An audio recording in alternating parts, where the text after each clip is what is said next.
Bonjour et bienvenue dans cet épisode de Récif Captif où on va parler de comment gérer les chaleurs de cet été.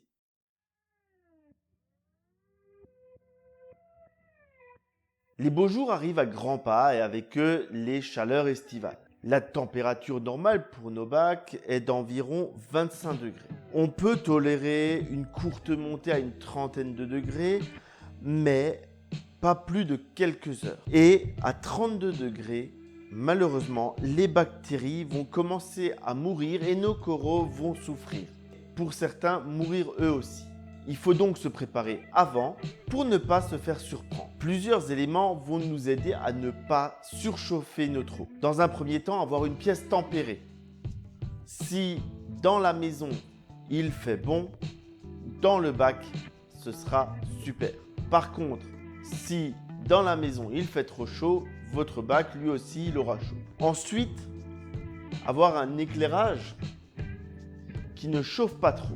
Aujourd'hui, la plupart d'entre nous commencent à être en LED, mais pour ceux qui sont encore en HQI ou en T5, ce qui a été mon cas longtemps aussi, eh bien ça chauffe beaucoup plus et il faut le prendre en compte.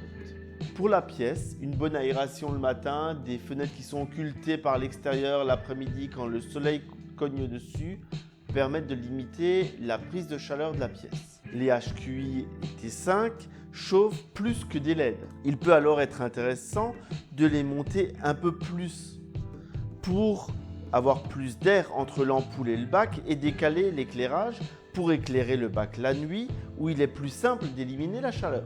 Climatiser la pièce est une bonne solution. Ainsi, l'ensemble de la population de la maison en profitera. Les groupes froids sont intéressants pour des bacs fermés comme les très connus Red Sea Max et autres.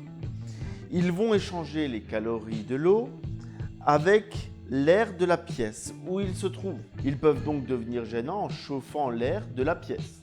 Les ventilateurs, comme ceux que j'ai ici, sont adaptés pour les bacs ouverts. En général, un vent à la surface de l'eau va permettre d'augmenter l'évaporation, ce qui va faire baisser la température de l'eau. Toutes ces opérations techniques doivent être pilotées par des sondes de température pour ne pas venir trop refroidir le bac. Car si vous le refroidissez trop et que votre chauffage se met en route, entre guillemets, vous n'avez pas gagné grand-chose. Il existe ensuite ce qu'on va appeler les systèmes D de refroidissement. Par exemple, les gens connaissent qui ont un tuyau de plusieurs dizaines de mètres qui court sous la maison dans le vide sanitaire et dans lequel ils font passer tout doucement l'eau de leur bac à 100-200 litres par heure et ça va permettre à cette eau de remonter fraîche et donc de venir refroidir l'eau du bac. Cette solution a un avantage certain, c'est qu'elle a un coût très faible. Les glaçons d'eau osmosée peuvent être utilisés pour des petits bacs. En plus de compenser l'évaporation, ils vont venir refroidir l'eau. Des bouteilles gelées peuvent aussi être utilisées en roue de secours. C'est pour moi la roue de secours par excellence. On va venir placer dans la décante les bouteilles glacées et on va les laisser se décongeler.